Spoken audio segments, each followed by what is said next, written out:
Hi everybody, welcome back to the channel, and today we're talking about the JP Morgan Equity Premium Income ETF and how you can potentially make over $1,000 per month with this ETF.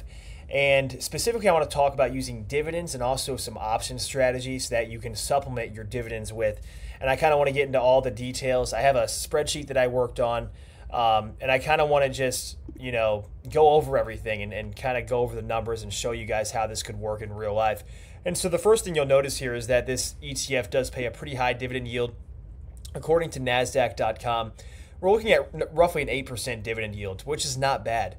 Now we have an annual dividend of $4.10. So on a monthly basis, if we divide that by 12, the average I came up with is 0.341666667 times 2,000 shares in this case. And so the reason I chose 2,000 shares is because I wanted to start with an amount that was somewhat reasonable, but also like not too small to where we're not making enough income, if that makes sense. Like, I understand not everybody has a six-figure portfolio, and building a $100,000 portfolio can seem like a daunting task, but if you stick with it and you're persistent, you can definitely make it happen. And so I think Charlie Munger said, like, the first goal is to get to the first 100,000, and then after that things seem to get easier. And I think that's true. It just feels better having, that first 100,000 put away and using it in your investment portfolio. And so I thought we'd go ahead and take a simple example here at 2,000 shares in the JEPQ ETF. And what this looks like is we have an average dividends of 0.3416667 times 2,000 shares. And the total dividends per month then is almost $700 per month. So right there, if you want to secure nearly $700 a month in dividends, you could invest roughly $100,000 into this ETF, and you would get back that, and that's an average dividend, right? So this is taking the annual dividend, dividing it by 12. You'll see here that obviously there's a variable amount of dividends that are paid on a consistent basis every single month, but you're not going to get the same amount back all the time.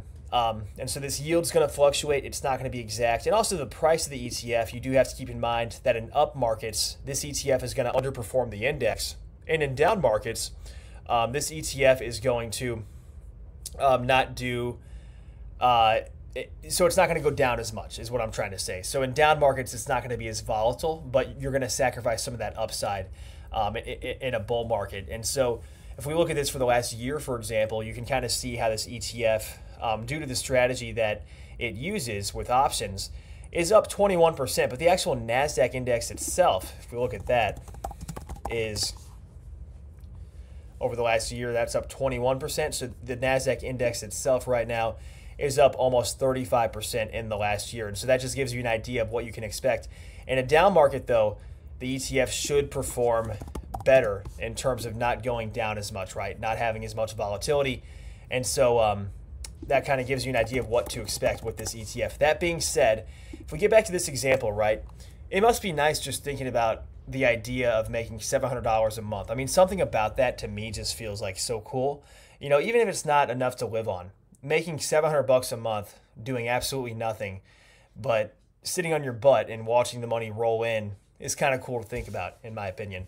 That being said, we can actually increase this further. And the way we do that is through potentially covered calls and dividends. I want to get into that as well. But first, let's get into the cash secured put strategy. Okay, so that's this one right here. And this is where we're going to get paid to buy the stock. Okay, so if we're assuming we're going to buy 2,000 shares, roughly $100,000 of this ETF, we can assume also that each options contract is going to be 100 shares. And these are live, or this is live data right here from the options themselves on Sunday, February 11th, 2024, when I'm making this video. And so this shows you the current price of the ETF. It shows you the strike price of the option. It shows you the expiration day, which is March 15th. It shows you the current bid price, which is 35 cents or $35 you would get back for selling each contract at that current bid price because we multiply by 100. But yeah, 35 cents, so we'd get $35 per contract times 20 contracts we're selling, since once again, divided by 100 is 20 contracts for 2,000 shares. And we're selling these contracts or these puts at a strike price of $52 per share. Okay, so that's the expiration date is March 15th. The strike price is $52.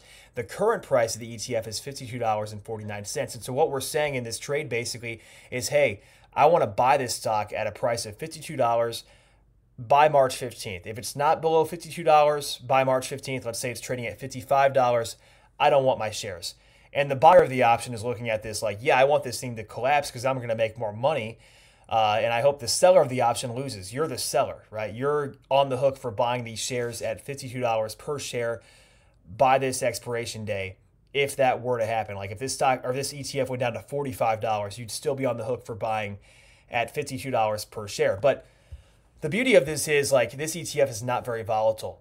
So you're still getting a premium for being willing to buy those shares at $52 a share, which is not too far away from the current market price, but you're still buying at a discount and you're getting a nice premium for doing so. And in this case, you're getting $35 per contract, once again, times 20 contracts, which is $700. And if you wanted to do it this way, instead of just buying the shares outright and getting the dividend, which we said was also about $700, right? So almost $700 on the average dividends, 2,000 shares.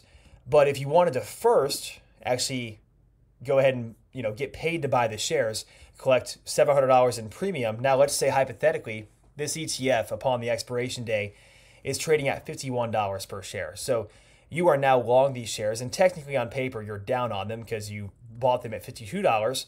But nonetheless, you collected this $700 in premium, and now if you just want to sit back and collect the monthly dividends, you can do that. But wait, there's more. And that's when I get into this covered call idea. Okay, so the covered calls are once you own the shares. Okay, so you've sold the cash secured put in this example. Now you own the shares, right? Now you're collecting this average monthly dividend. But now, let's take it one step further and let's sell covered calls and collect dividends as well. So here's how this would work. Just in reverse as to the cash secured put trade where we're getting paid to buy the stock, now we're actually getting paid to sell our shares. And I say stock, but I mean ETF because this is an ETF, obviously. But what we're doing is basically agreeing to sell our shares at $53 per share. And I'm using this as a simple example. Obviously, the share price over this time period between selling the covered calls or selling the cash secured puts, getting long the stock, and then turning around and selling covered calls would be at probably over a month, depending on the expirations you're using. Like in this case, it's February 11th, and we have a March 15th expiration. But for the sake of simplicity, we're just going to use this same expiration, and we're going to keep it around the same price. And so we'll just assume that, in fact, the current price of the ETF is $52.49. The strike price of the option is $53, and the expiration day is March 15th. Now, in this case, the current bid of the call option, not put option, but the call option, is going to be 20 cents or $20 per contract multiplied by 20 contracts since we're still buying 2,000 shares. I know it's kind of blocking it out right there, but we're still owning 20 contracts times $20 is $400 in premium from the covered calls. Now, one thing to note here is this expiration day, because what happens with covered calls is when, the buyer of the call option, if they're in the money, let's say this ETF goes up to $55 per share over the time period, you sold this at a $53 strike, and now the buyer of the option wants to exercise that option. Well, what can happen is they can call you up and say, or call your broker up and say, hey, you have a client who I want to exercise my option. And then what happens is you actually have to sell your shares before the expiration date. But that doesn't always happen. And in fact, a lot of times you'll end up just holding this contract. Like if you just let this contract expire, and let's say the ETF's trading at $54 or $55 a share, you are still going to be on the hook for selling at $53, but you can potentially let this roll all the way out to expiration. And why does this matter? Because the expiration day, assuming that your shares are just basically held on to until the actual expiration day, even if it is above the strike price in terms of this call option, you might still have the chance, depending on this X dividend day right here, okay, whenever that is, you might have the opportunity to actually collect a dividend as well, in addition to selling that covered call. So while you wait to get called away on your shares, even if that option is in the money, if you time this right in terms of the expiration day, like you'll see these X dividend days, which is when you have to own the stock to get that dividend or own the ETF. You'll see here, it's like usually the first of the month or, late in the month whenever they, issue these X days. And so essentially you can take a look at these days right here and then take a look at the expiration day for the option in terms of the call option and kind of see like what dates line up and which days would be better to sell or which expiration would be better to work with in terms of collecting the covered call and then also potentially collecting the dividend. It's not going to be a guarantee because, once again, if this goes in the money, the buyer of the call option can technically exercise, in the case of American options, exercise their option anytime before expiration, right? If it's a European option, then it's going to be only at expiration. But essentially, if they do hold until expiration, you might have the opportunity to get the dividend as well, depending on how this X day lines up with the expiration day and when you actually buy your shares, if that makes sense.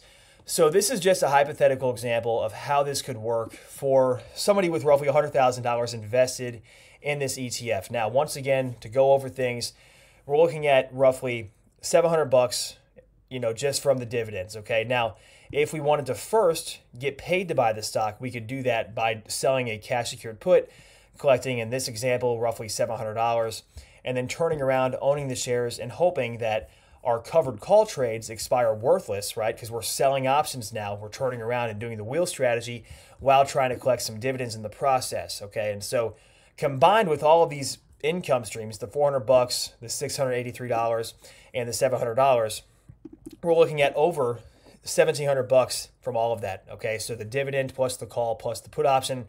Now, I know this is a highly simplified example, and obviously things are going to look different in the real trading environment when you're actually placing the trades due to broker commissions and other things, and also just the general nature of this strategy, because you have to wait for the option to expire before you can actually turn around and do something else, right? So if you're going to sell a cash secured put, you might get long that stock or you might not, but you have to wait for the option to expire nonetheless. And then if you do end up getting long the stock, you can actually go ahead and start collecting those dividends, right?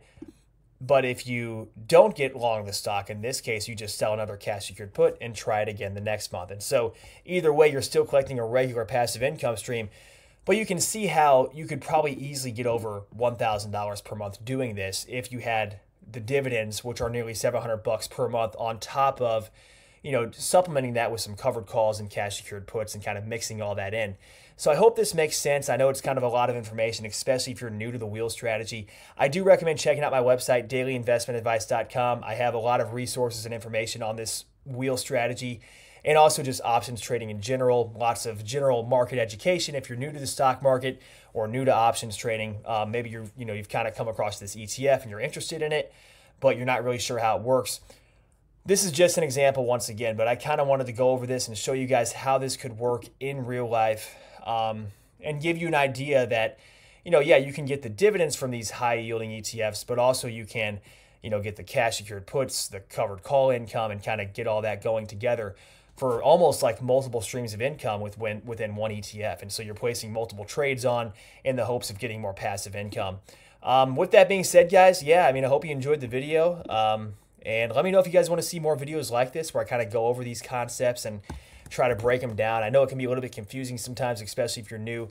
But let me know if you have any comments or questions down in the comments below. And thanks so much for watching, guys. God bless, and see you in the next video.